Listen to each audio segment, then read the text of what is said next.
Bienvenidos, queridos miembros de la Nueva Cruzada. Hoy presentamos la encíclica Libertas, Praestantissimum, escrita por el Papa León XIII en 1888, un texto profético que denuncia con claridad los errores y peligros del liberalismo. El Santo Padre expone cómo el liberalismo, bajo el falso estandarte de la defensa de la libertad, encierra en realidad una esclavitud espiritual y social, la falsa libertad de prensa, la falsa libertad de enseñanza, la falsa libertad de culto, la separación de la Iglesia y del Estado, y la idolatría de la voluntad humana por encima de la ley divina.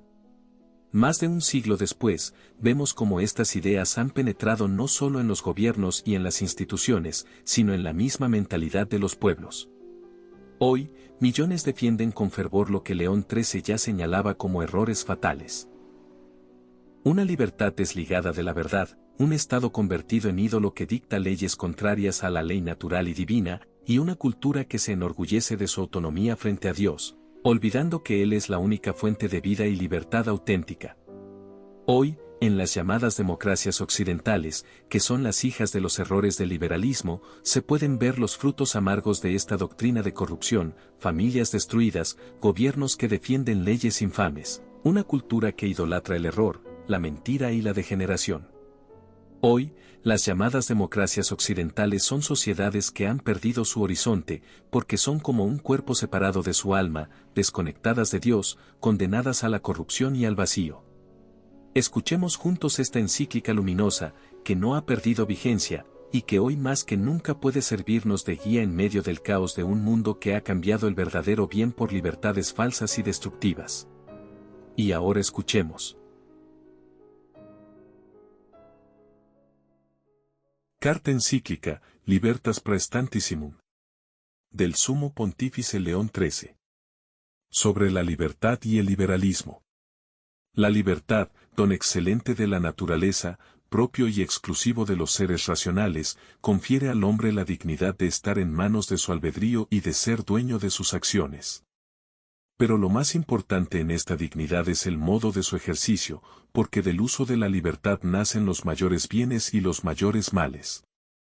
Sin duda alguna, el hombre puede obedecer a la razón, practicar el bien moral, tender por el camino recto a su último fin. Pero el hombre puede también seguir una dirección totalmente contraria y, yendo tras el espejismo de unas ilusorias apariencias, perturbar el orden debido y correr a su perdición voluntaria. Jesucristo, liberador del género humano, que vino para restaurar y acrecentar la dignidad antigua de la naturaleza, ha socorrido de modo extraordinario la voluntad del hombre y la ha levantado a un estado mejor, concediéndole, por una parte, los auxilios de su gracia y abriéndole, por otra parte, la perspectiva de una eterna felicidad en los cielos. De modo semejante, la Iglesia ha sido y será siempre benemérita de este preciado don de la naturaleza, porque su misión es precisamente la conservación, a lo largo de la historia, de los bienes que hemos adquirido por medio de Jesucristo. Son, sin embargo, muchos los hombres para los cuales la Iglesia es enemiga de la libertad humana. La causa de este perjuicio reside en una errónea y adulterada idea de la libertad. Porque, al alterar su contenido, o al darle una extensión excesiva, como le dan, pretenden incluir dentro del ámbito de la libertad cosas que quedan fuera del concepto exacto de libertad.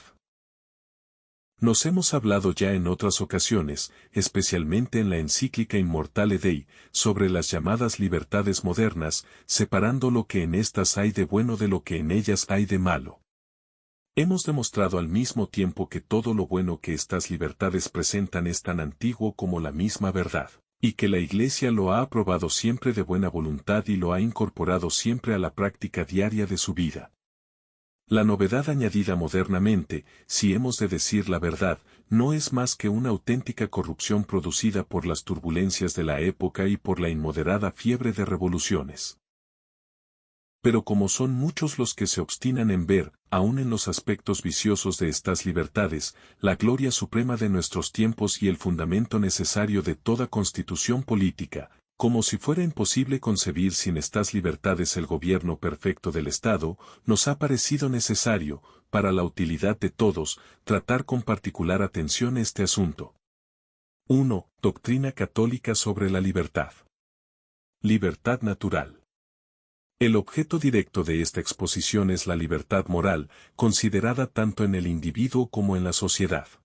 Conviene, sin embargo, al principio exponer brevemente algunas ideas sobre la libertad natural, pues si bien esta es totalmente distinta de la libertad moral, es, sin embargo, la fuente y el principio de donde nacen y derivan espontáneamente todas las especies de libertad. El juicio recto y el sentido común de todos los hombres, voz segura de la naturaleza, reconoce esta libertad solamente en los seres que tienen inteligencia o razón, y es esta libertad la que hace al hombre responsable de todos sus actos. No podía ser de otro modo. Porque mientras los animales obedecen solamente a sus sentidos y bajo el impulso exclusivo de la naturaleza buscan lo que les es útil y huyen lo que les es perjudicial, el hombre tiene a la razón como guía en todas y en cada una de las acciones de su vida. Pero la razón, a la vista de los bienes de este mundo, juzga de todos y de cada uno de ellos que lo mismo pueden existir que no existir. Y concluyendo, por esto mismo, que ninguno de los referidos bienes es absolutamente necesario, la razón da a la voluntad el poder de elegir lo que ésta quiera. Ahora bien, el hombre puede juzgar de la contingencia de estos bienes que hemos citado, porque tiene un alma de naturaleza simple, espiritual, capaz de pensar, un alma que, por su propia entidad, no proviene de las cosas corporales ni depende de éstas en su conservación, sino que, creada inmediatamente por Dios y muy superior a la común condición de los cuerpos, tiene un modo propio de vida y un modo no menos propio de obrar. Esto es lo que explica que el hombre, con el conocimiento intelectual de las inmutables y necesarias esencias del bien y de la verdad, descubra con certeza que estos bienes particulares no son en modo alguno bienes necesarios. De esta manera, afirmar que el alma humana está libre de todo elemento mortal y dotada de la facultad de pensar, equivale a establecer la libertad natural sobre su más sólido fundamento. Ahora bien, así como ha sido la Iglesia Católica la más alta propagadora y la defensora más constante de la simplicidad, espiritualidad e inmortalidad del alma humana, así también es la Iglesia la defensora más firme de la libertad. La Iglesia ha enseñado siempre estas dos realidades y las defiende como dogmas de fe. Y no solo esto. Frente a los ataques de los herejes y de los fautores de novedades, ha sido la Iglesia la que tomó a su cargo la defensa de la libertad y la que libró de la ruina a esta tan excelsa cualidad del hombre. La historia de la teología demuestra la enérgica reacción de la Iglesia contra los intentos alocados de los maniqueos y otros herejes. Y, en tiempos más recientes, todos conocen el vigoroso esfuerzo que la Iglesia realizó, primero en el Concilio de Trento y después contra los discípulos de Jansenio, para defender la libertad del hombre, sin permitir que el fatalismo arraigue en tiempo o en lugar alguno. Libertad moral. La libertad es, por tanto, como hemos dicho, patrimonio exclusivo de los seres dotados de inteligencia o razón.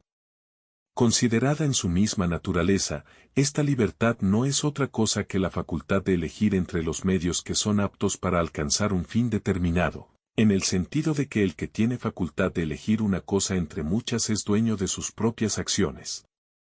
Ahora bien, como todo lo que uno elige como medio para obtener otra cosa pertenece al género del denominado bien útil, y el bien por su propia naturaleza tiene la facultad de mover la voluntad. Por esto se concluye que la libertad es propia de la voluntad, o más exactamente, es la voluntad misma, en cuanto que ésta, al obrar, posee la facultad de elegir. Pero el movimiento de la voluntad es imposible si el conocimiento intelectual no la precede iluminándola como una antorcha, o sea, que el bien deseado por la voluntad es necesariamente bien en cuanto conocido previamente por la razón. Tanto más cuanto que en todas las voliciones humanas la elección es posterior al juicio sobre la verdad de los bienes propuestos y sobre el orden de preferencia que debe observarse en estos. Pero el juicio es, sin duda alguna, acto de la razón, no de la voluntad. Si la libertad, por tanto, reside en la voluntad, que es por su misma naturaleza un apetito obediente a la razón, síguese que la libertad, lo mismo que la voluntad, tiene por objeto un bien conforme a la razón. No obstante, como la razón y la voluntad son facultades imperfectas, puede suceder, y sucede muchas veces, que la razón proponga a la voluntad un objeto que, siendo en realidad malo, presenta una engañosa apariencia de bien, y que a él se aplique la voluntad. Pero así como la posibilidad de errar y el error de hecho es un defecto que arguye un entendimiento imperfecto, así también adherirse a un bien engañoso y fingido, aun siendo indicio del libre albedrío, como la enfermedad es señal de la vida, constituye, sin embargo, un defecto de la libertad. De modo parecido, la voluntad, por el solo hecho de su dependencia de la razón, cuando apetece un objeto que se aparta de la recta razón, incurre en el defecto radical de corromper y abusar de la libertad. Y esta es la causa de que Dios, infinitamente perfecto, y que por ser sumamente inteligente y bondad por esencia es sumamente libre, no pueda en modo alguno querer el mal moral, como tampoco pueden quererlo los bienaventurados del cielo, a causa de la contemplación del bien supremo. Esta era la objeción que sabiamente ponían San Agustín y otros autores contra los pelagianos.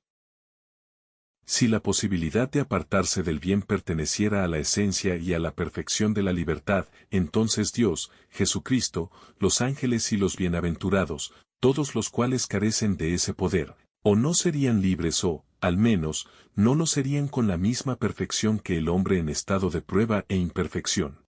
El doctor Angélico se ha ocupado con frecuencia de esta cuestión, y de sus exposiciones se puede concluir que la posibilidad de pecar no es una libertad, sino una esclavitud. Sobre las palabras de Cristo, nuestro Señor, el que comete pecado es siervo del pecado. 3. Escribe con agudeza, todo ser es lo que le conviene ser por su propia naturaleza. Por consiguiente, cuando es movido por un agente exterior, no obra por su propia naturaleza, sino por un impulso ajeno, lo cual es propio de un esclavo. Ahora bien, el hombre, por su propia naturaleza, es un ser racional.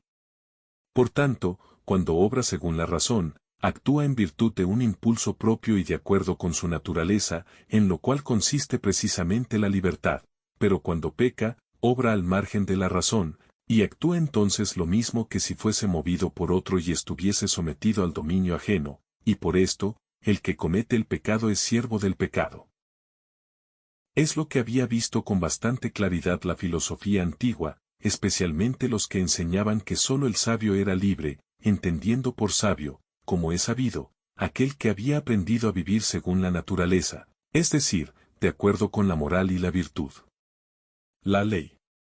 Siendo esta la condición de la libertad humana, le hacía falta a la libertad una protección y un auxilio capaces de dirigir todos sus movimientos hacia el bien y de apartarlos del mal. De lo contrario, la libertad habría sido gravemente perjudicial para el hombre. En primer lugar, le era necesaria una ley, es decir, una norma de lo que hay que hacer y de lo que hay que evitar. La ley, en sentido propio, no puede darse en los animales, que obran por necesidad, pues realizan todos sus actos por instinto natural y no pueden adoptar por sí mismos otra manera de acción. En cambio, los seres que gozan de libertad tienen la facultad de obrar o no obrar, de actuar de esta o de aquella manera, porque la elección del objeto de su volición es posterior al juicio de la razón, a que antes nos hemos referido. Este juicio establece no sólo lo que es bueno o lo que es malo por naturaleza, sino además lo que es bueno y, por consiguiente, debe hacerse, y lo que es malo y, por consiguiente, debe evitarse. Es decir, la razón prescribe a la voluntad lo que debe buscar y lo que debe evitar para que el hombre pueda algún día alcanzar su último fin, al cual debe dirigir todas sus acciones. Y precisamente esta ordenación de la razón es lo que se llama ley. Por lo cual la justificación de la necesidad de la ley para el hombre ha de buscarse primera y radicalmente en la misma libertad, es decir, en la necesidad de que la voluntad humana no se aparte de la recta razón. No hay afirmación más absurda y peligrosa que esta. Que el hombre, por ser naturalmente libre, debe vivir desligado de toda ley. Porque si esta premisa fuese verdadera, la conclusión lógica sería que es esencial a la libertad andar en desacuerdo con la razón, siendo así que la afirmación verdadera es la contradictoria, o sea, que el hombre, precisamente por ser libre, ha de vivir sometido a la ley. De este modo es la ley la que guía al hombre en su acción y es la ley la que mueve al hombre, con el aliciente del premio y con el temor del castigo, a obrar el bien y a evitar el mal. Tal es la principal de todas las leyes, la ley natural, escrita y grabada en el corazón de cada hombre, por ser la misma razón humana que manda al hombre obrar el bien y prohíbe al hombre hacer el mal. Pero este precepto de la razón humana no podría tener fuerza de ley si no fuera órgano e intérprete de otra razón más alta, a la que deben estar sometidos nuestro entendimiento y nuestra libertad. Porque siendo la función de la ley imponer obligaciones y atribuir derechos, la ley se apoya por entero en la autoridad, esto es, en un poder capaz de establecer obligaciones, atribuir derechos y sancionar además, por medio de premios y castigos, las órdenes dadas, cosas todas que evidentemente resultan imposibles si fuese el hombre quien como supremo legislador se diera a sí mismo la regla normativa de sus propias acciones. Síguese, pues, de lo dicho que la ley natural es la misma ley eterna, que, grabada en los seres racionales, inclina a éstos a las obras y al fin que les son propios, ley eterna que es, a su vez, la razón eterna de Dios, creador y gobernador de todo el universo. La gracia sobrenatural. A esta regla de nuestras acciones, a este freno del pecado, la bondad divina ha añadido ciertos auxilios especiales, aptísimos para dirigir y confirmar la voluntad del hombre. El principal y más eficaz auxilio de todos estos socorros es la gracia divina, la cual, iluminando el entendimiento y robusteciendo e impulsando la voluntad hacia el bien moral, facilita y asegura al mismo tiempo, con saludable constancia, el ejercicio de nuestra libertad natural. Es totalmente errónea la afirmación de que las mociones de la voluntad, a causa de esta intervención divina, son menos libres.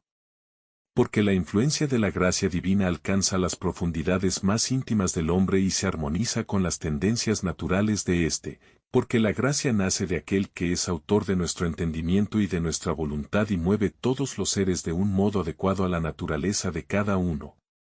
Como advierte el doctor Angélico, la gracia divina, por proceder del creador de la naturaleza, está admirablemente capacitada para defender todas las naturalezas individuales y para conservar sus caracteres, sus facultades y su eficacia. La libertad moral social. Lo dicho acerca de la libertad de cada individuo es fácilmente aplicable a los hombres unidos en sociedad civil. Porque lo que en cada hombre hacen la razón y la ley natural, esto mismo hace en los asociados la ley humana, promulgada para el bien común de los ciudadanos. Entre estas leyes humanas hay algunas cuyo objeto consiste en lo que es bueno o malo por naturaleza, añadiendo al precepto de practicar el bien y de evitar el mal la sanción conveniente. El origen de estas leyes no es en modo alguno el Estado, porque así como la sociedad no es origen de la naturaleza humana, de la misma manera la sociedad no es fuente tampoco de la concordancia del bien y de la discordancia del mal con la naturaleza. Todo lo contrario. Estas leyes son anteriores a la misma sociedad, y su origen hay que buscarlo en la ley natural y, por tanto, en la ley eterna. Por consiguiente, los preceptos de derecho natural incluidos en las leyes humanas no tienen simplemente el valor de una ley positiva, sino que además, y principalmente, incluyen un poder mucho más alto y augusto que proviene de la misma ley natural y de la ley eterna. En esta clase de leyes la misión del legislador civil se limita a lograr, por medio de una disciplina común, la obediencia de los ciudadanos, castigando a los perversos y viciosos, para apartarlos del mal y devolverlos al bien, o para impedir, al menos, que perjudiquen a la sociedad y dañen a sus conciudadanos. Existen otras disposiciones del poder civil que no proceden del derecho natural inmediata y próximamente, sino remota e indirectamente, determinando una variedad de cosas que han sido reguladas por la naturaleza de un modo general y en conjunto.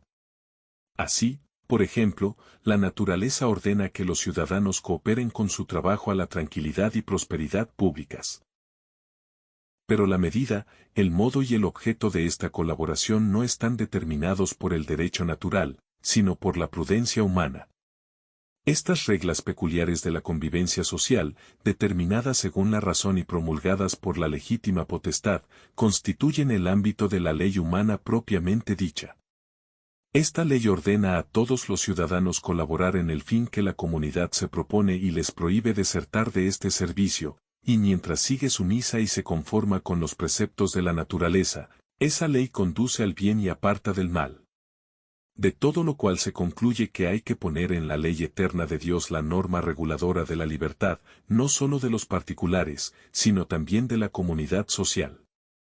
Por consiguiente, en una sociedad humana, la verdadera libertad no consiste en hacer el capricho personal de cada uno, esto provocaría una extrema confusión y una perturbación, que acabarían destruyendo al propio Estado. Sino que consiste en que, por medio de las leyes civiles, pueda cada cual fácilmente vivir según los preceptos de la ley eterna. Y para los gobernantes la libertad no está en que manden al azar y a su capricho, proceder criminal que implicaría, al mismo tiempo, grandes daños para el Estado, sino que la eficacia de las leyes humanas consiste en su reconocida derivación de la ley eterna y en la sanción exclusiva de todo lo que está contenido en esta ley eterna, como en fuente radical de todo el derecho. Con suma sabiduría lo ha expresado San Agustín: pienso que comprendes que nada hay justo y legítimo en la ley temporal que no lo hayan tomado los hombres de la ley eterna. Sí, por consiguiente, tenemos una ley establecida por una autoridad cualquiera, y esta ley es contraria a la recta razón y perniciosa para el Estado, su fuerza legal es nula, porque no es norma de justicia y porque aparta a los hombres del bien para el que ha sido establecido el Estado. Por tanto, la naturaleza de la libertad humana, sea el que sea el campo en que la consideremos, en los particulares o en la comunidad, en los gobernantes o en los gobernados, incluye la necesidad de obedecer a una razón suprema y eterna, que no es otra que la autoridad de Dios imponiendo sus mandamientos y prohibiciones. Y este justísimo dominio de Dios sobre los hombres está tan lejos de suprimir o debilitar siquiera la libertad humana, que lo que hace es precisamente todo lo contrario, defenderla y perfeccionarla, porque la perfección verdadera de todo ser creado consiste en tender a su propio fin y alcanzarlo. Ahora bien, el fin supremo al que debe aspirar la libertad humana no es otro que el mismo Dios. La Iglesia, defensora de la verdadera libertad social. La Iglesia, aleccionada con las enseñanzas y con los ejemplos de su divino fundador, ha defendido y propagado por todas partes estos preceptos de profunda y verdadera doctrina, conocidos incluso por la sola luz de la razón. Nunca ha cesado la Iglesia de medir con ellos su misión y de educar en ellos a los pueblos cristianos. En lo tocante a la moral, la ley evangélica no solo supera con mucho a toda la sabiduría pagana, sino que además llama abiertamente al hombre y le capacita para una santidad desconocida en la antigüedad, y, acercándolo más a Dios, le pone en posesión de una libertad más perfecta. De esta manera ha brillado siempre la maravillosa eficacia de la Iglesia en orden a la defensa y mantenimiento de la libertad civil y política de los pueblos. No es necesario enumerar ahora los méritos de la Iglesia en este campo. Basta recordar la esclavitud, esa antigua vergüenza del paganismo, abolida principalmente por la feliz intervención de la Iglesia. Ha sido Jesucristo el primero en proclamar la verdadera igualdad jurídica y la auténtica fraternidad de todos los hombres. Eco fiel de esta enseñanza fue la voz de los dos apóstoles que declaraba suprimidas las diferencias entre judíos y griegos, bárbaros y escitas, y proclamaba la fraternidad de todos en Cristo. La eficacia de la Iglesia en este punto ha sido tan honda y tan evidente, que dondequiera que la Iglesia quedó establecida la experiencia ha comprobado que desaparece en poco tiempo la barbarie de las costumbres. A la brutalidad sucede rápidamente la dulzura, a las tinieblas de la barbarie, la luz de la verdad. Igualmente nunca ha dejado la Iglesia de derramar beneficios en los pueblos civilizados, resistiendo unas veces el capricho de los hombres perversos, alejando otras veces de los inocentes y de los débiles las injusticias, procurando, por último, que los pueblos tuvieran una constitución política que se hiciera amar de los ciudadanos por su justicia y se hiciera temer de los extraños por su poder. Es, además, una obligación muy seria respetar a la autoridad y obedecer las leyes justas, quedando así los ciudadanos defendidos de la injusticia de los criminales gracias a la eficacia vigilante de la ley. El poder legítimo viene de Dios, y el que resiste a la autoridad, resiste a la disposición de Dios. De esta manera, la obediencia queda dignificada de un modo extraordinario, pues se presta obediencia a la más justa y elevada autoridad. Pero cuando no existe el derecho de mandar, o se manda algo contrario a la razón, a la ley eterna, a la autoridad de Dios, es justo entonces desobedecer a los hombres para obedecer a Dios. Cerrada así la puerta a la tiranía, no lo absorberá todo el Estado. Quedarán a salvo los derechos de cada ciudadano, los derechos de la familia, los derechos de todos los miembros del Estado, y todos tendrán amplia participación en la libertad verdadera, que consiste, como hemos demostrado, en poder vivir cada uno según las leyes y según la recta razón. 2. Doctrina del liberalismo sobre la libertad. Si los que a cada paso hablan de la libertad entendieran por tal la libertad buena y legítima que acabamos de describir, nadie osaría acusar a la Iglesia, con el injusto reproche que le hacen, de ser enemiga de la libertad de los individuos y de la libertad del Estado. Pero son ya muchos los que, imitando a Lucifer, del cual es aquella criminal expresión, no serviré, entienden por libertad lo que es una pura y absurda licencia. Tales son los partidarios de ese sistema tan extendido y poderoso, y que, tomando el nombre de la misma libertad, se llaman a sí mismos liberales.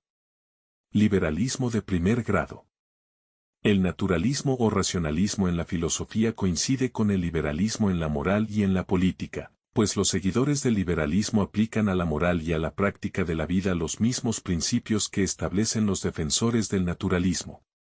Ahora bien, el principio fundamental de todo el racionalismo es la soberanía de la razón humana, que, negando la obediencia debida a la divina y eterna razón y declarándose a sí misma independiente, se convierte en sumo principio, fuente exclusiva y juez único de la verdad. Esta es la pretensión de los referidos seguidores del liberalismo. Según ellos no hay en la vida práctica autoridad divina alguna a la que haya que obedecer, cada ciudadano es ley de sí mismo. De aquí nace esa denominada moral independiente, que, apartando a la voluntad, bajo pretexto de libertad, de la observancia de los mandamientos divinos, concede al hombre una licencia ilimitada. Las consecuencias últimas de estas afirmaciones, sobre todo en el orden social, son fáciles de ver. Porque, cuando el hombre se persuade que no tiene sobre sí superior alguno, la conclusión inmediata es colocar la causa eficiente de la comunidad civil y política no en un principio exterior o superior al hombre, sino en la libre voluntad de cada uno, derivar el poder político de la multitud como de fuente primera. Y así como la razón individual es para el individuo en su vida privada la única norma reguladora de su conducta, de la misma manera la razón colectiva debe ser para todos la única regla normativa en la esfera de la vida pública. De aquí el número como fuerza decisiva y la mayoría como creadora exclusiva del derecho y del deber. Todos estos principios y conclusiones están en contradicción con la razón. Lo dicho anteriormente lo demuestra. Porque es totalmente contraria a la naturaleza la pretensión de que no existe vínculo alguno entre el hombre o el Estado y Dios, creador y, por tanto, legislador supremo y universal. Y no solo es contraria esa tendencia a la naturaleza humana, sino también a toda la naturaleza creada. Porque todas las cosas creadas tienen que estar forzosamente vinculadas con algún lazo a la causa que las hizo. Es necesario a todas las naturalezas y pertenece a la perfección propia de cada una de ellas mantenerse en el lugar y en el grado que les asigna el orden natural, esto es, que el ser inferior se someta y obedezca al ser que le es superior. Pero además esta doctrina es en extremo perniciosa, tanto para los particulares como para los estados. Porque, si el juicio sobre la verdad y el bien queda exclusivamente en manos de la razón humana abandonada a sí sola, desaparece toda diferencia objetiva entre el bien y el mal. El vicio y la virtud no se distinguen ya en el orden de la realidad, sino solamente en el juicio subjetivo de cada individuo, será lícito cuanto agrade, y establecida una moral impotente para refrenar y calmar las pasiones desordenadas del alma, quedará espontáneamente abierta la puerta a toda clase de corrupciones.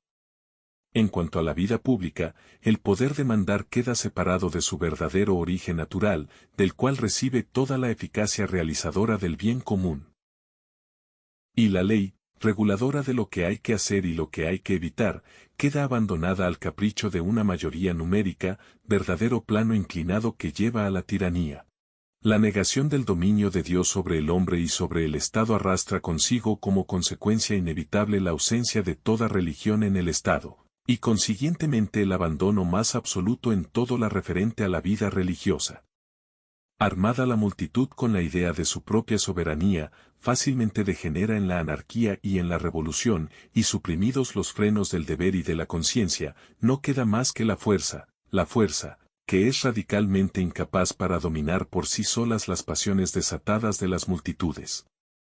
Tenemos pruebas convincentes de todas estas consecuencias en la diaria lucha contra los socialistas y revolucionarios, que desde hace ya mucho tiempo se esfuerzan por sacudir los mismos cimientos del Estado.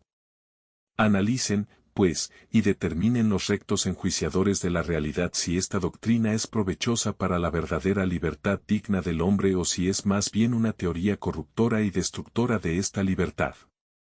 Liberalismo de segundo grado. Es cierto que no todos los defensores del liberalismo están de acuerdo con estas opiniones, terribles por su misma monstruosidad, contrarias abiertamente a la verdad y causa, como hemos visto, de los mayores males.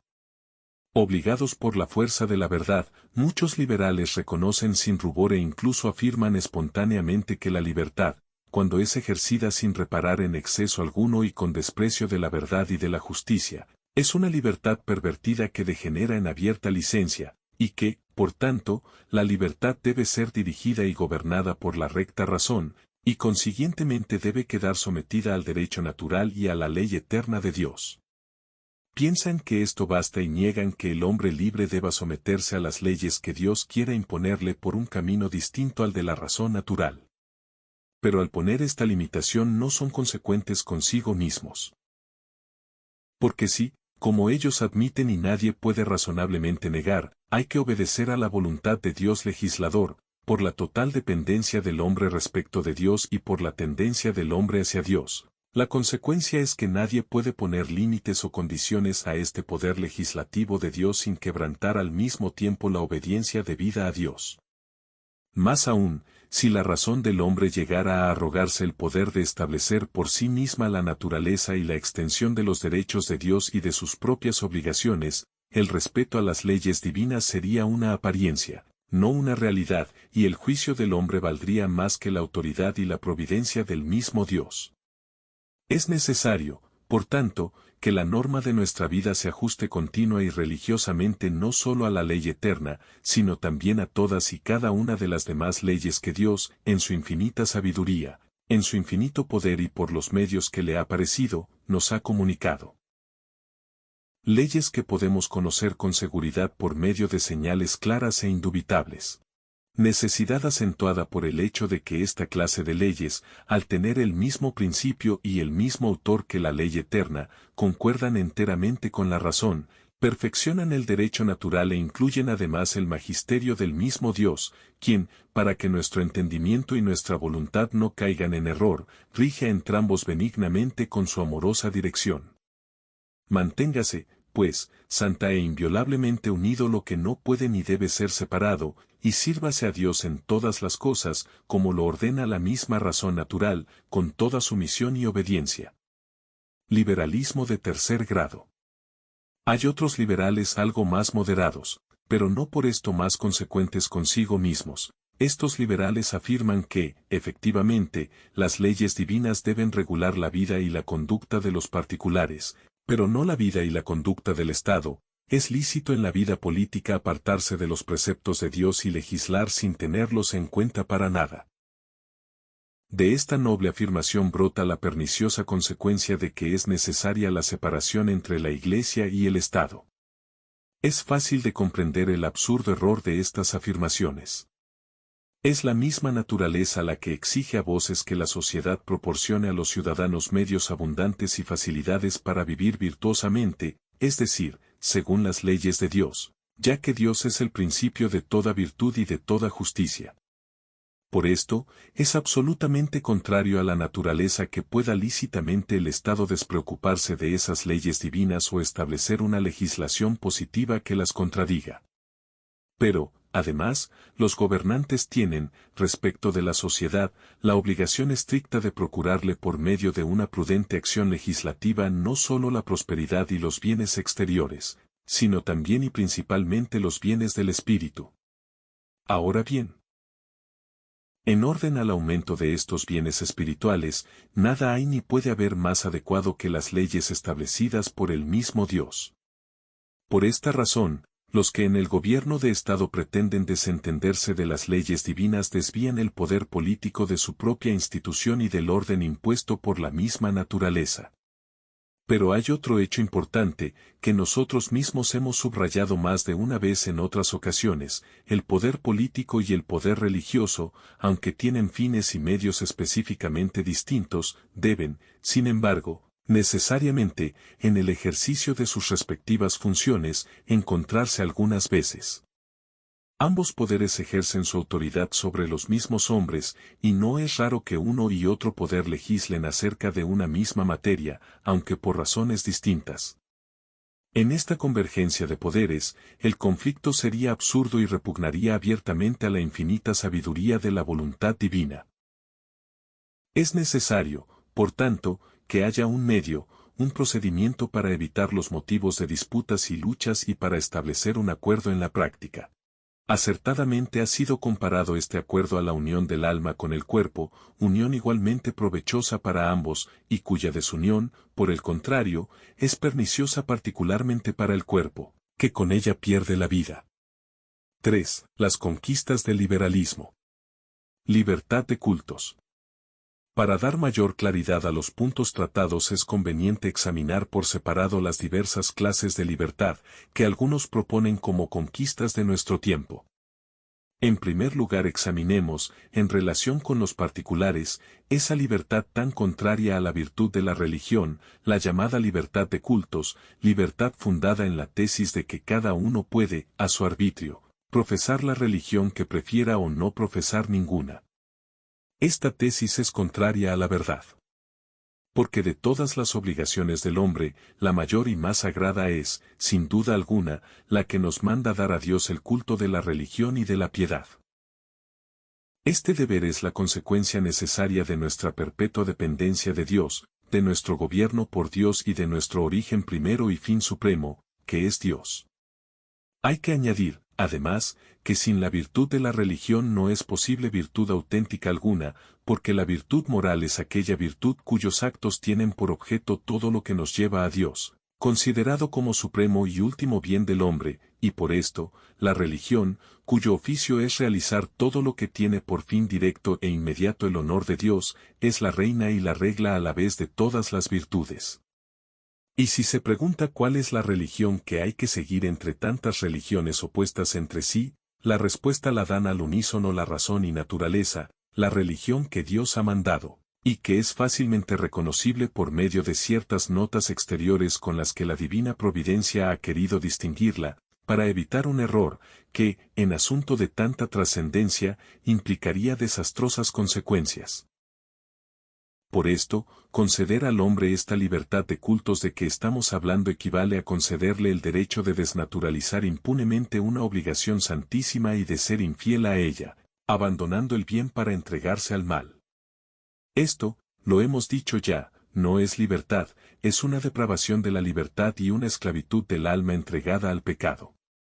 Considerada desde el punto de vista social y político, esta libertad de cultos pretende que el Estado no rinda a Dios culto alguno o no autorice culto público alguno, que ningún culto sea preferido a otro, que todos gocen de los mismos derechos y que el pueblo no signifique nada cuando profesa la religión católica. Para que estas pretensiones fuesen acertadas haría falta que los deberes del Estado para con Dios fuesen nulos o pudieran al menos ser quebrantados impunemente por el Estado. Ambos supuestos son falsos.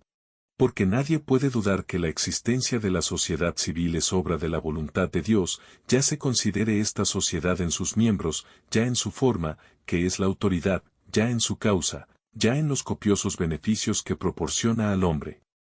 Es Dios quien ha hecho al hombre sociable y quien le ha colocado en medio de sus semejantes, para que las exigencias naturales que él por sí solo no puede colmar las vea satisfechas dentro de la sociedad.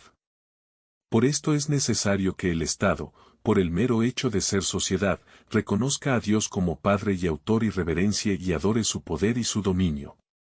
La justicia y la razón prohíben, por tanto, el ateísmo del Estado, o, lo que equivaldría al ateísmo, el indiferentismo del Estado en materia religiosa y la igualdad jurídica indiscriminada de todas las religiones.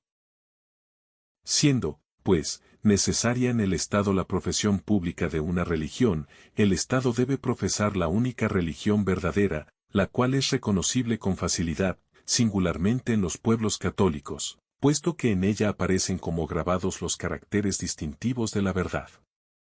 Esta es la religión que deben conservar y proteger los gobernantes, si quieren atender con prudente utilidad, como es su obligación, a la comunidad política. Porque el poder político ha sido constituido para utilidad de los gobernados. Y aunque el fin próximo de su actuación es proporcionar a los ciudadanos la prosperidad de esta vida terrena, sin embargo, no debe disminuir, sino aumentar, al ciudadano las facilidades para conseguir el sumo y último bien, en que está la sempiterna bienaventuranza del hombre, y al cual no puede éste llegar si se descuida la religión. Ya en otras ocasiones hemos hablado ampliamente de este punto. Ahora solo queremos hacer una advertencia. La libertad de cultos es muy perjudicial para la libertad verdadera, tanto de los gobernantes como de los gobernados. La religión, en cambio, es sumamente provechosa para esa libertad, porque coloca en Dios el origen primero del poder e impone con la máxima autoridad a los gobernantes la obligación de no olvidar sus deberes, de no mandar con injusticia o dureza y de gobernar a los pueblos con benignidad y con un amor casi paterno. Por otra parte, la religión manda a los ciudadanos la sumisión a los poderes legítimos como a representantes de Dios y los une a los gobernantes no solamente por medio de la obediencia, sino también con un respeto amoroso, prohibiendo toda revolución y todo conato que pueda turbar el orden y la tranquilidad pública, y que al cabo son causa de que se vea sometida a mayores limitaciones la libertad de los ciudadanos. Dejamos a un lado la influencia de la religión sobre la sana moral y la influencia de esta moral sobre la misma libertad. La razón demuestra y la historia confirma este hecho: la libertad, la prosperidad y la grandeza de un Estado están en razón directa de la moral de sus hombres. Libertad de expresión y libertad de imprenta. Digamos ahora algunas palabras sobre la libertad de expresión y la libertad de imprenta. Resulta casi innecesario afirmar que no existe el derecho a esta libertad cuando se ejerce sin moderación alguna, traspasando todo freno y todo límite. Porque el derecho es una facultad moral que, como hemos dicho ya y conviene repetir con insistencia, no podemos suponer concedida por la naturaleza de igual modo a la verdad y al error, a la virtud y al vicio. Existe el derecho de propagar en la sociedad, con libertad y prudencia, todo lo verdadero y todo lo virtuoso para que pueda participar de las ventajas de la verdad y del bien el mayor número posible de ciudadanos.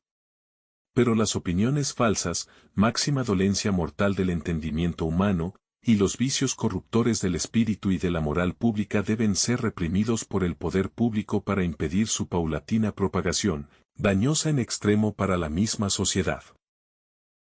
Los errores de los intelectuales depravados ejercen sobre las masas una verdadera tiranía y deben ser reprimidos por la ley con la misma energía que otro cualquier delito inferido con violencia a los débiles.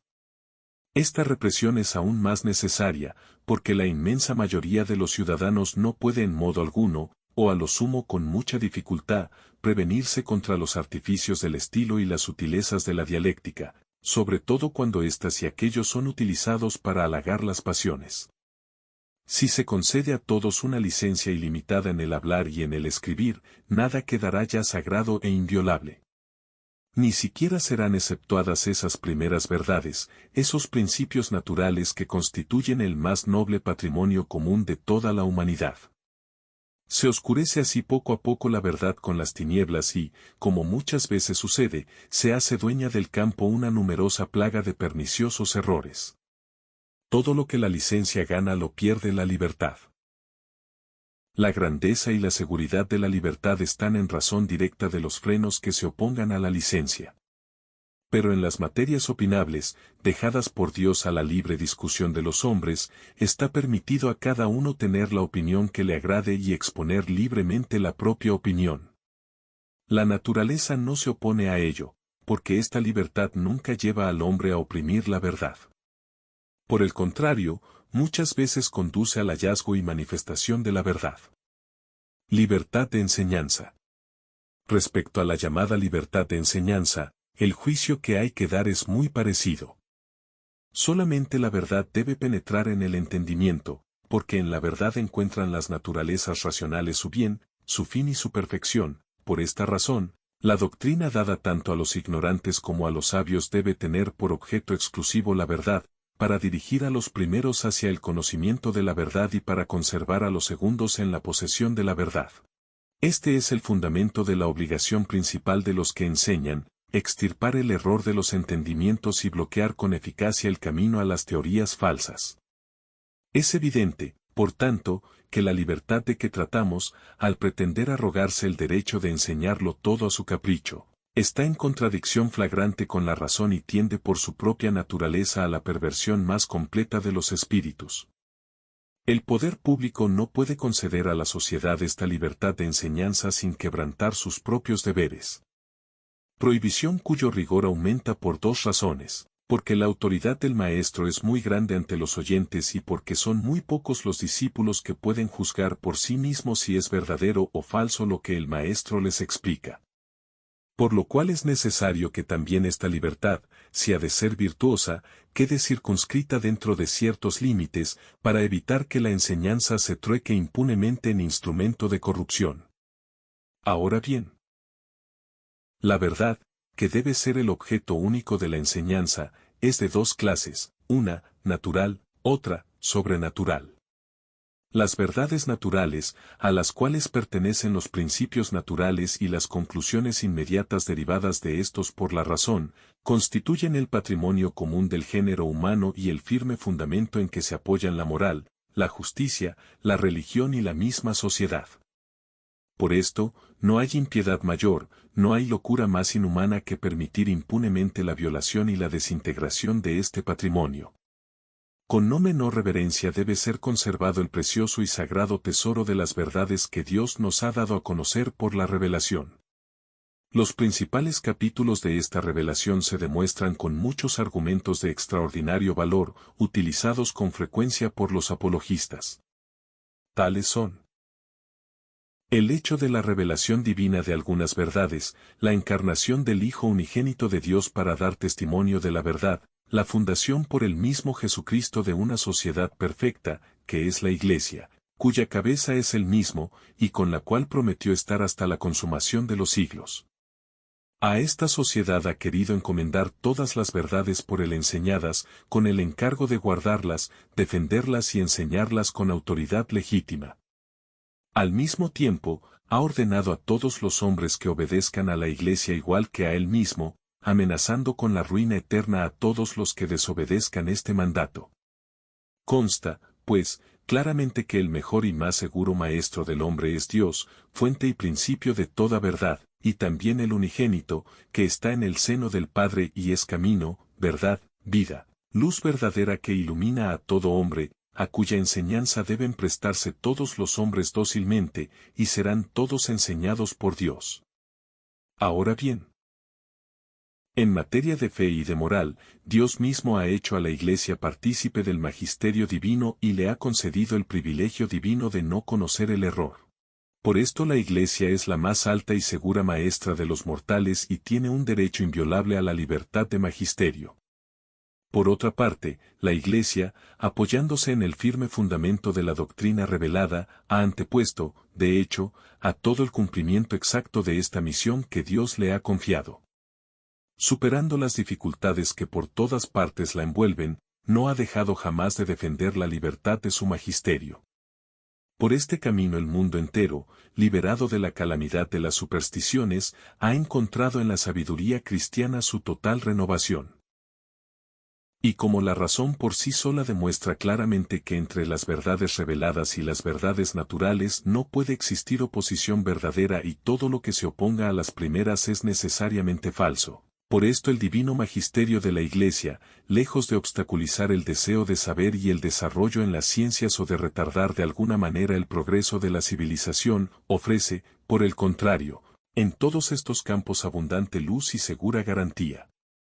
Y por la misma razón el magisterio eclesiástico es sumamente provechoso para el desenvolvimiento de la libertad humana, porque es sentencia de Jesucristo, Salvador nuestro, que el hombre se hace libre por la verdad. Conoceréis la verdad, y la verdad os hará libres. No hay, pues, motivo para que la libertad legítima se indigne o la verdadera ciencia lleve a mal las justas y debidas leyes que la Iglesia y la razón exigen igualmente para regular las ciencias humanas. Más aún, la Iglesia, como lo demuestra la experiencia a cada paso, al obrar así con la finalidad primordial de defender la fe cristiana, procura también el fomento y el adelanto de todas las ciencias humanas. Buenos son en sí mismos y loables y deseables la belleza y la elegancia del estilo.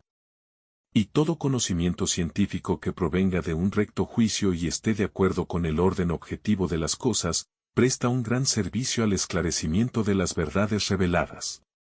De hecho, el mundo es deudor a la Iglesia de estos insignes beneficios: la conservación cuidadosa de los monumentos de la sabiduría antigua, la fundación por todas partes de universidades científicas, el estímulo constante de la actividad de los ingenios, fomentando con todo empeño las mismas artes que embellecen la variada cultura de nuestro siglo. Por último, no debemos olvidar que queda un campo inmenso abierto a los hombres, en el que pueden éstos extender su industria y ejercitar libremente su ingenio. Todo ese conjunto de materias que no tienen conexión necesaria con la fe y con la moral cristianas, o que la Iglesia, sin hacer uso de su autoridad, deja enteramente libre al juicio de los sabios. De estas consideraciones se desprende la naturaleza de la libertad de enseñanza que exigen y propagan con igual empeño los seguidores del liberalismo. Por una parte, se conceden a sí mismos y conceden al Estado una libertad tan grande, que no dudan dar paso libre a los errores más peligrosos. Y, por otra parte, ponen mil estorbos a la Iglesia y restringen hasta el máximo la libertad de ésta, siendo así que de la doctrina de la Iglesia no hay que temer daño alguno, sino que, por el contrario, se pueden esperar de ella toda clase de bienes. Libertad de conciencia. Mucho se habla también de la llamada libertad de conciencia. Si esta libertad se entiende en el sentido de que es lícito a cada uno, según le plazca, dar o no dar culto a Dios, queda suficientemente refutada con los argumentos expuestos anteriormente. Pero puede entenderse también en el sentido de que el hombre en el Estado tiene el derecho de seguir, según su conciencia, la voluntad de Dios y de cumplir sus mandamientos sin impedimento alguno. Esta libertad, la libertad verdadera, la libertad digna de los hijos de Dios, que protege tan gloriosamente la dignidad de la persona humana, está por encima de toda violencia y de toda opresión y ha sido siempre el objeto de los deseos y del amor de la Iglesia. Esta es la libertad que reivindicaron constantemente para sí los apóstoles, esta es la libertad que confirmaron con sus escritos los apologistas, esta es la libertad que consagraron con su sangre los innumerables mártires cristianos. Y con razón, porque la suprema autoridad de Dios sobre los hombres y el supremo deber del hombre para con Dios encuentran en esta libertad cristiana un testimonio definitivo. Nada tiene de común esta libertad cristiana con el espíritu de sedición y de desobediencia. Ni pretende derogar el respeto debido al poder público, porque el poder humano en tanto tiene el derecho de mandar y de exigir obediencia en cuanto no se aparta del poder divino y se mantiene dentro del orden establecido por Dios. Pero cuando el poder humano manda algo claramente contrario a la voluntad divina, traspasa los límites que tiene fijados y entra en conflicto con la divina autoridad. En este caso es justo no obedecer. Por el contrario, los partidarios del liberalismo, que atribuyen al Estado un poder despótico e ilimitado y afirman que hemos de vivir sin tener en cuenta para nada a Dios, rechazan totalmente esta libertad de que hablamos, y que está tan íntimamente unida a la virtud y a la religión. Y califican de delito contra el Estado todo cuanto se hace para conservar esta libertad cristiana. Si fuesen consecuentes con sus principios, el hombre estaría obligado, según ellos, a obedecer a cualquier gobierno, por muy tiránico que fuese. 4. La tolerancia. La Iglesia desea ardientemente que en todos los órdenes de la sociedad penetren y se practiquen estas enseñanzas cristianas que hemos expuesto sumariamente. Todas estas enseñanzas poseen una eficacia maravillosa para remediar los no escasos ni leves males actuales, nacidos en gran parte de esas mismas libertades que, pregonadas con tantos ditirambos, parecían albergar dentro de sí las semillas del bienestar y de la gloria. Estas esperanzas han quedado defraudadas por los hechos. En lugar de frutos agradables y sanos hemos recogido frutos amargos y corrompidos. Si se busca el remedio, búsquese en el restablecimiento de los sanos principios, de los que sola y exclusivamente puede esperarse con confianza la conservación del orden y la garantía, por tanto, de la verdadera libertad. Esto no obstante, la Iglesia se hace cargo maternalmente del grave peso de las debilidades humanas. No ignora la Iglesia la trayectoria que describe la historia espiritual y política de nuestros tiempos. Por esta causa, aun concediendo derechos sola y exclusivamente a la verdad y a la virtud no se opone la Iglesia, sin embargo, a la tolerancia por parte de los poderes públicos de algunas situaciones contrarias a la verdad y a la justicia para evitar un mal mayor o para adquirir o conservar un mayor bien. Dios mismo, en su providencia, aun siendo infinitamente bueno y todopoderoso, permite, sin embargo, la existencia de algunos males en el mundo, en parte para que no se impidan mayores bienes y en parte para que no se sigan mayores males. Justo es imitar en el gobierno político al que gobierna el mundo. Más aún, no pudiendo la autoridad humana impedir todos los males, debe permitir y dejar impunes muchas cosas que son, sin embargo, castigadas justamente por la divina providencia. Pero en tales circunstancias, si por causa del bien común, y únicamente por ella, puede y aún debe la ley humana tolerar el mal, no puede, sin embargo, ni debe jamás aprobarlo ni quererlo en sí mismo. Porque siendo el mal por su misma esencia privación de un bien, es contrario al bien común, el cual el legislador debe buscar y debe defender en la medida de todas sus posibilidades. También en este punto la ley humana debe proponerse la imitación de Dios, quien al permitir la existencia del mal en el mundo, ni quiere que se haga el mal ni quiere que no se haga, lo que quiere es permitir que se haga, y esto es bueno. Sentencia del doctor Angélico, que encierra en pocas palabras toda la doctrina sobre la tolerancia del mal. Pero hay que reconocer, si queremos mantenernos dentro de la verdad, que cuanto mayor es el mal que a la fuerza debe ser tolerado en un Estado, tanto mayor es la distancia que separa a este Estado del mejor régimen político. De la misma manera, al ser la tolerancia del mal un postulado propio de la prudencia política, debe quedar estrictamente circunscrita a los límites requeridos por la razón de esa tolerancia, esto es, el bien público. Por este motivo, si la tolerancia daña al bien público o causa al Estado mayores males, la consecuencia es su ilicitud, porque en tales circunstancias la tolerancia deja de ser un bien. Y si por las condiciones particulares en que se encuentra la Iglesia permite esta algunas de las libertades modernas, lo hace no porque las prefiera en sí mismas, sino porque juzga conveniente su tolerancia, y una vez que la situación haya mejorado, la Iglesia usará su libertad, y con la persuasión, las exhortaciones y la oración procurará, como debe, cumplir la misión que Dios le ha encomendado de procurar la salvación eterna de los hombres. Sin embargo, permanece siempre fija la verdad de este principio, la libertad concedida indistintamente a todos y para todo, nunca, como hemos repetido varias veces, debe ser buscada por sí misma, porque es contrario a la razón que la verdad y el error tengan los mismos derechos. En lo tocante a la tolerancia, es sorprendente cuán lejos están de la prudencia y de la justicia de la Iglesia los seguidores del liberalismo. Porque al conceder al ciudadano en todas las materias que hemos señalado una libertad ilimitada, pierden por completo toda norma y llegan a colocar en un mismo plano de igualdad jurídica la verdad y la virtud con el error y el vicio.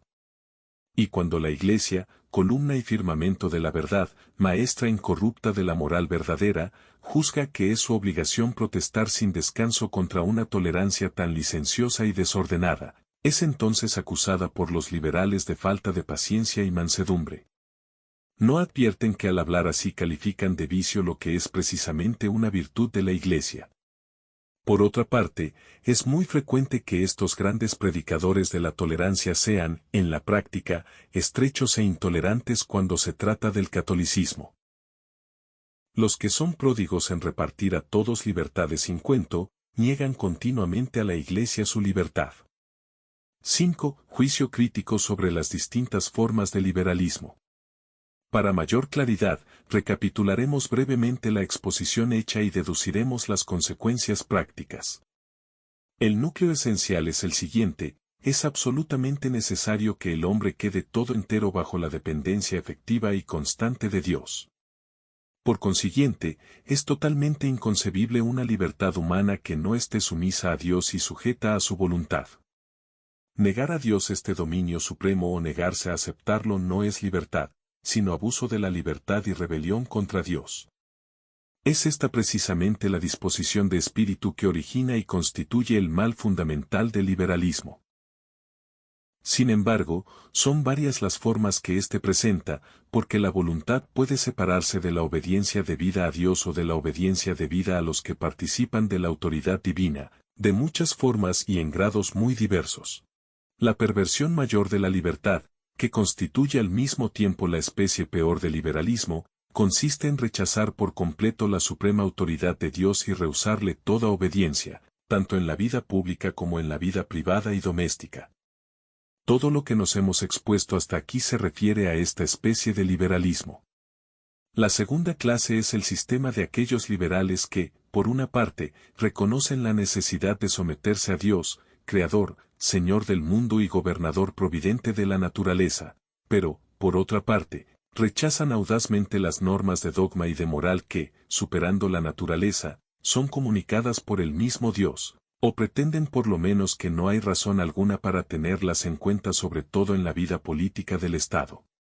Ya expusimos anteriormente las dimensiones de este error y la gran inconsecuencia de estos liberales. Esta doctrina es la fuente principal de la perniciosa teoría de la separación entre la Iglesia y el Estado. Cuando, por el contrario, es evidente que ambas potestades, aunque diferentes en misión y desiguales por su dignidad, deben colaborar una con otra y completarse mutuamente. Dos opiniones específicamente distintas caben dentro de este error genérico. Muchos pretenden la separación total y absoluta entre la Iglesia y el Estado, de tal forma que todo el ordenamiento jurídico, las instituciones, las costumbres, las leyes, los cargos del Estado, la educación de la juventud, queden al margen de la Iglesia, como si ésta no existiera. Conceden a los ciudadanos, todo lo más, la facultad, si quieren, de ejercitar la religión en privado. Contra estos liberales mantienen todo su vigor los argumentos con que hemos rechazado la teoría de la separación entre la Iglesia y el Estado, con el agravante de que es un completo absurdo que la Iglesia sea respetada por el ciudadano y al mismo tiempo despreciada por el Estado. Otros admiten la existencia de la Iglesia, negarla sería imposible. Pero le niegan la naturaleza y los derechos propios de una sociedad perfecta y afirman que la Iglesia carece del poder legislativo, judicial y coactivo, y que sólo le corresponde la función exhortativa, persuasiva y rectora respecto de los que espontánea y voluntariamente se le sujetan. Esta teoría falsea la naturaleza de esta sociedad divina, debilita y restringe su autoridad, su magisterio, en una palabra, toda su eficacia, exagerando al mismo tiempo de tal manera la influencia y el poder del Estado, que la Iglesia de Dios queda sometida a la jurisdicción y al poder del Estado como si fuera una mera asociación civil. Los argumentos usados por los apologistas, que nos hemos recordado singularmente en la encíclica Immortale Dei, son más que suficientes para demostrar el error de esta teoría. La apologética demuestra que por voluntad de Dios la Iglesia posee todos los caracteres y todos los derechos propios de una sociedad legítima, suprema y totalmente perfecta. Por último, son muchos los que no aprueban la separación entre la Iglesia y el Estado, pero juzgan que la Iglesia debe amoldarse a los tiempos, cediendo y acomodándose a las exigencias de la moderna prudencia en la administración pública del Estado. Esta opinión es recta si se refiere a una condescendencia razonable que pueda conciliarse con la verdad y con la justicia, es decir, que la Iglesia, con la esperanza comprobada de un bien muy notable, Se muestre indulgente y conceda a las circunstancias lo que puede concederles sin violar la santidad de su misión. Pero la cosa cambia por completo cuando se trata de prácticas y doctrinas introducidas contra todo derecho por la decadencia de la moral y por la aberración intelectual de los espíritus. Ningún periodo histórico puede vivir sin religión, sin verdad, sin justicia. Y como estas supremas realidades sagradas han sido encomendadas por el mismo Dios a la tutela de la Iglesia, nada hay tan contrario a la Iglesia como pretender de ella que tolere con disimulo el error y la injusticia o favorezca con su connivencia lo que perjudica a la religión. 6. Aplicaciones prácticas de carácter general. De las consideraciones expuestas se sigue que es totalmente ilícito pedir, defender, conceder la libertad de pensamiento, de imprenta, de enseñanza, de cultos, como otros tantos derechos dados por la naturaleza al hombre.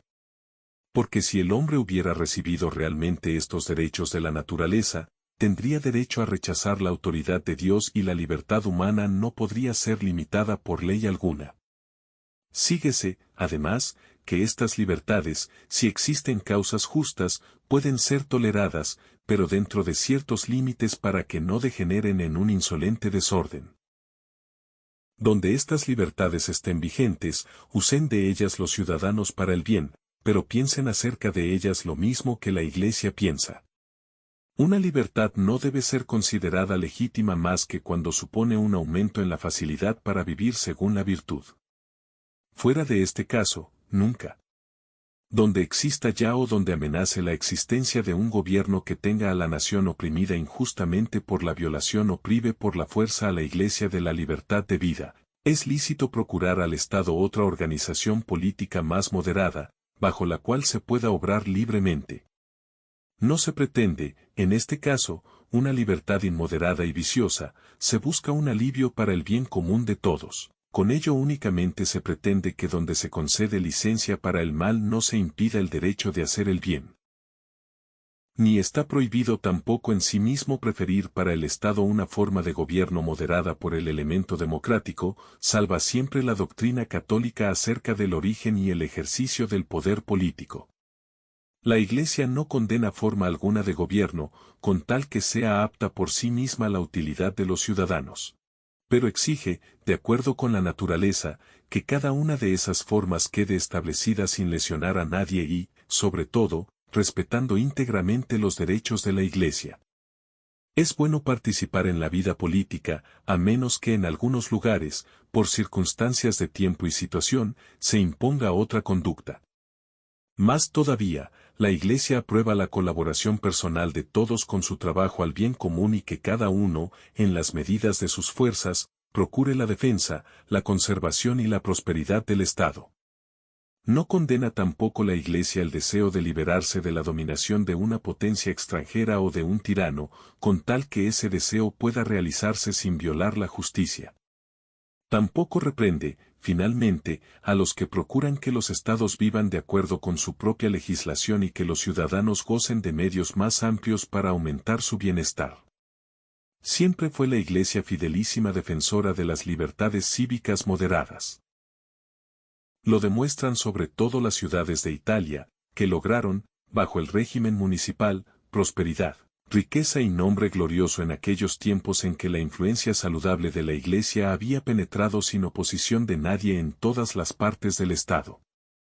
Estas enseñanzas, venerables hermanos, que, dictadas por la fe y la razón al mismo tiempo, os hemos transmitido en cumplimiento de nuestro oficio apostólico, confiamos que habrán de ser fructuosas para muchos, principalmente al unir vuestros esfuerzos a los nuestros.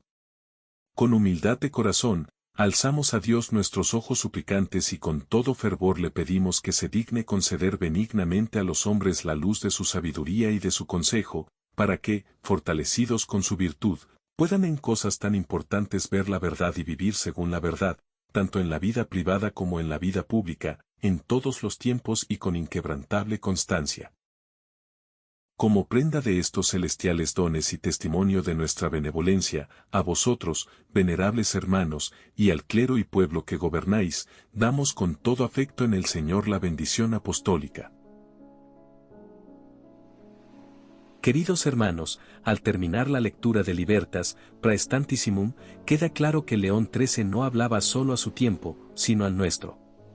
El liberalismo no es una simple opción política, es una doctrina que, al colocar al hombre en lugar de Dios, conduce necesariamente a la ruina de las naciones y a la perdición de las almas.